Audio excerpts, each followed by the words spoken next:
Welcome to the channel, everybody. Now today I've got a Scum 0.85 and beyond news and updates video for you all. So without further ado, let's get straight into it, shall we?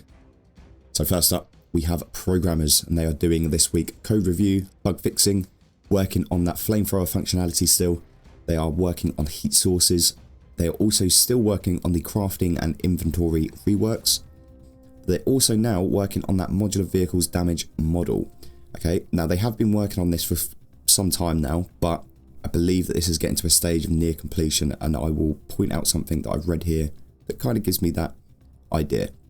So other than that, we've got working on a new NPC enemy AI logic, and this one I am very excited for. Now we know this is going to be for the new AI down in the abandoned bunkers or in actual bunkers as well, but I'm not sure if this is going to include any sort of rework to the current puppets that we have in the game.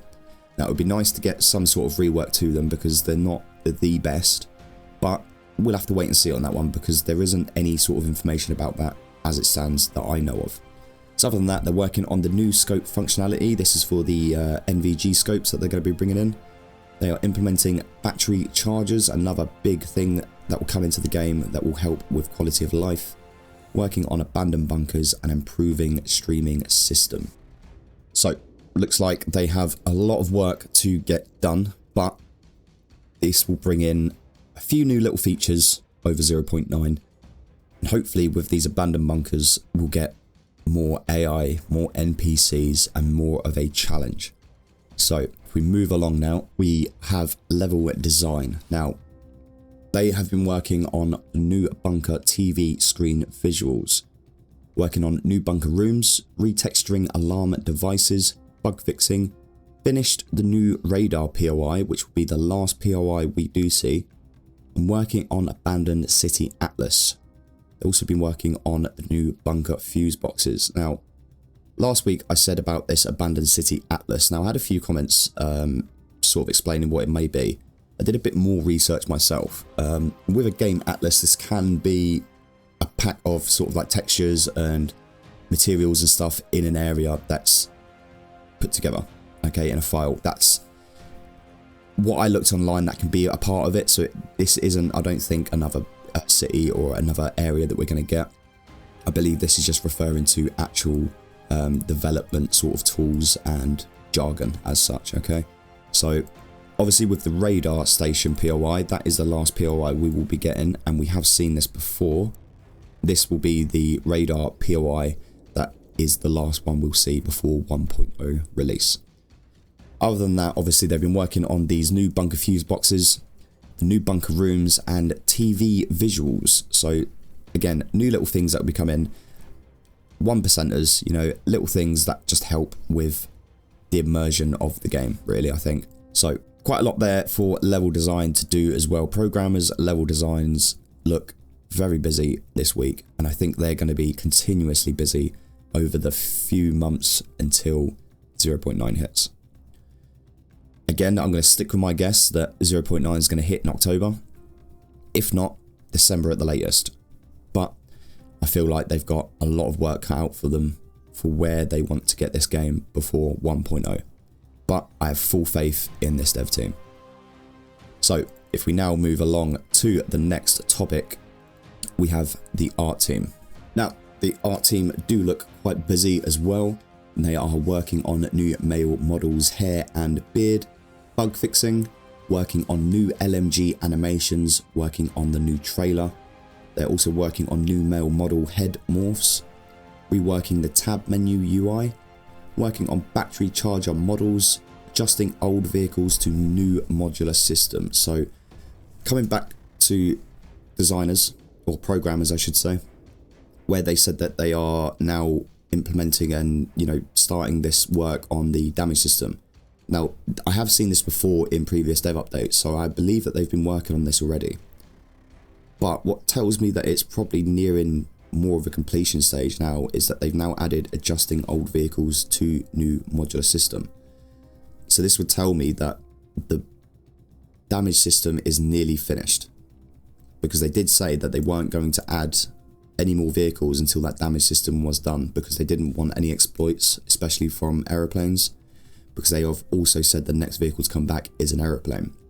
Now, they don't want to bring this back without this damage model, because obviously people are going to exploit it. They're going to use it to ram into people's bases or just jump into people's bases, you know, and it's going to be, hell will break loose. So rather than getting a load of backlash from it, I mean, they're already getting backlash from not having the old vehicles in there, but I believe what they're doing is the right move.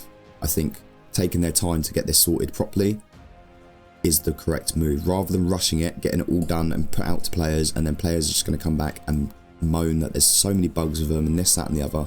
So I'm happy to wait for the vehicles. You know, we have vehicles, they are slowly coming back.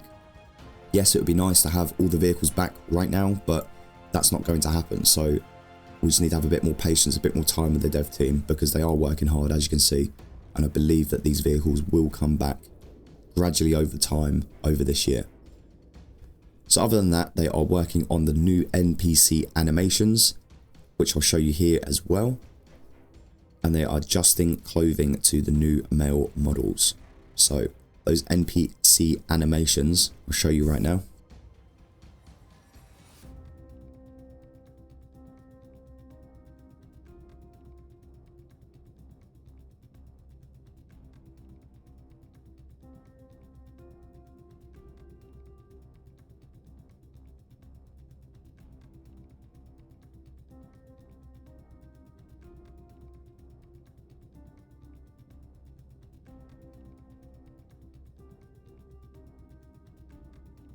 So, as you've just seen there, this is going to be one of the new NPC AI that they're working on to put down in these abandoned bunkers. I, for one, very excited for. Now, as you can see on the screen, this is a new bit of concept art that was brought out by Tomislav a few days ago. The first thing I noticed on it was the solar panels, and I've been wanting solar panels in this game for so long now. And it's nice to see that they have confirmed that you can salvage some of these to take back to your base. And it makes sense, because they are planning on bringing battery chargers in. They are planning on bringing some sort of defense turrets in. So we're going to need some more power other than these 2 generators that we currently have to be able to power all that. And I don't want to have 5 generators in my base running all at once. So I think the solar panels is a good way to go, especially for playability and longevity of Scum itself. It's a big move, but if they pull it off and they get it right, again, it's just going to boost Scum even further away from other survival games out there. So I'm all for that. I can't wait for that. And we're also going to speak about these new fuse boxes. Okay, so what you're seeing is the fuse box that we were shown a little while ago. Now, we also had this tweak come up. So you remember that keypad lock from 2 days ago? It has 2 features. One is to open the door, and the other is to turn on these lovely red lights accompanied by some sounds. Hope you will like them. So going back to the level design, where they're working on the alarms and the textures for them, I believe they're referring to this image here. So when you open this code, I believe what's going to happen is you're going to have the door open, the red lights will then come on, and an alarm will sound off. Now, whether or not that alarm will stay on, or if it's a set time, or if there's a way to turn it off, that's a whole other question that I have no information on at the moment. But as soon as I have it, of course, I will bring it straight to you guys so you are aware. So, moving on to Sound Team. Sound Team look, well, the Sound Team don't look so busy this week. They had quite a lot on last week's dev update, so maybe they've pushed through and got quite a lot of that done now. Most importantly, they're still working on bugs, which will make everybody happy. So, moving right along. We've got QA CM, so hunting banner cheaters, ban appeals, Steam general discussion, bug reports, performance benchmarking and optimization testing, testing of upcoming features, and various bug reports. So again, this doesn't change much week to week, but I will say and stress every week that if you have any issues, any bugs, anything like that, if you have any type of recording device, even if it's a 30-second clip, send it over to the Discord over on Scum on their bug report section or gameplay bug section, and they'll look into it. again, if they have something visual to look at, it's just a lot easier than reading through paragraphs of, you know, reports. So other than that, we're going to move right along to the last but not least, our design team. So design team is working on new features, game design documents, adding descriptions to new items, adjusting spawners according to feedback, and adjusting server setting parameters according to feedback. So again, this hasn't changed much since last week, but I think they've got one thing off from this since last week. So progress is being made again across the board of Scum, and I'm quite happy with the progress it's making. So I feel like a lot of players now are just waiting for 0.9 to drop. As good as 0.85 was, I feel like it was based a lot around PvE stuff, which again, I'm not going to complain about because it gives more elements to the game other than just running and gunning and looting. Okay, so for me, more than happy for PvE stuff to come into the game, but I feel like a lot of players want to see new AI, want to see all these new things that are coming in, especially the bunkers. The bunkers are going to be completely reworked, so we're going to have to learn how to use them. We're going to have to learn how to loot them. Most importantly, we're going to have to learn how to stay safe in them, because I mean, the human NPCs probably won't be as much of an issue. I think I'd rather take on scientists and a security team over, you know, that fucking laughing baby Psycho Razor thing. And also Mr. Brennan. Imagine that thing running at you down a corridor. It's just gonna scare the crap out of me, mate. So I think my solo days may be over once 0.9 comes in. I think I may have to team up with a squad.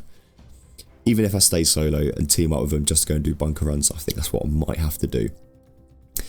Obviously, they did say about bringing in the future guns for hire. This will be an NPC sort of type of team that you can hire.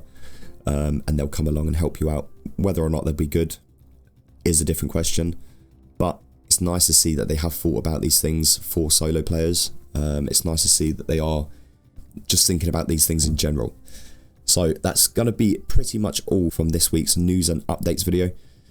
I hope you enjoyed it. If you did, give it a like, hit that subscribe button. We are so close to our first 1,000 subscriber milestone, and I could not be more blessed with the amount of support that people have been showing on the channel. So thank you very much for that. I really do appreciate it. It's helping out massively when people are watching, liking, commenting, because it gives that algorithm a right kick up the butt and gets me out there. So massive, massive, massive thank you to all of you.